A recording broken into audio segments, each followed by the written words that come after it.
જિલ્લા ફેર price of association દ્વારા આજે માન્ય કલેક્ટર સાહેબને જે અમારી જૂની માંગો હતી એનો આવેદનપત્ર આપવા માટે અમે દરેક તાલુકામાંથી દુકાનદારો ઉપસ્થિત થયા છે કલેક્ટર ઓફિસમાં. અને માન્ય કલેક્ટર સાહેબને આજે અમે અમારી જે જૂની માંગો હતી, એક તો હમણાં સરકારે એક નવો જીઆર કર્યો છે કે તકેદારી સમિતિમાં 11 લોકોમાંથી 8 લોકોના અંગૂઠા લેવા અને માલ ઉતારવો, એટલે દુકાનદારોને મુશ્કેલી વધી છે એમાંથી. એ પહેલો મુદ્દો અમારો અગત્યનો છે, એનો અમારો વિરોધ છે.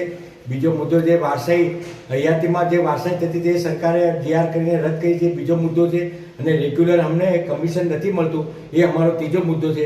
આ 3 મુદ્દા અમારા મોસ્ટ ઇમ્પોર્ટન્ટ છે. અને ગુજરાત રાજ્ય ફેર પ્રાઇસ ઓફ એસોસિએશનના બંને એસોસિએશનને અમારો ટેકો છે. અને આજથી અમે દાહોદ જિલ્લો સરકારી દુકાનના તમામ દુકાનદારો આજથી અમે હડતાલમાં જોડાઈએ છીએ.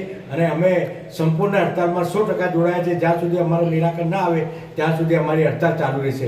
વંદે માતરમ, ભારત માતા કી જય. આપનું નામ? ઉદયસિંહ અભયસિંહ લબાણા, દાહોદ જિલ્લા ફેર પ્રાઇસ ઓફ એસોસિએશન પ્રમુખ.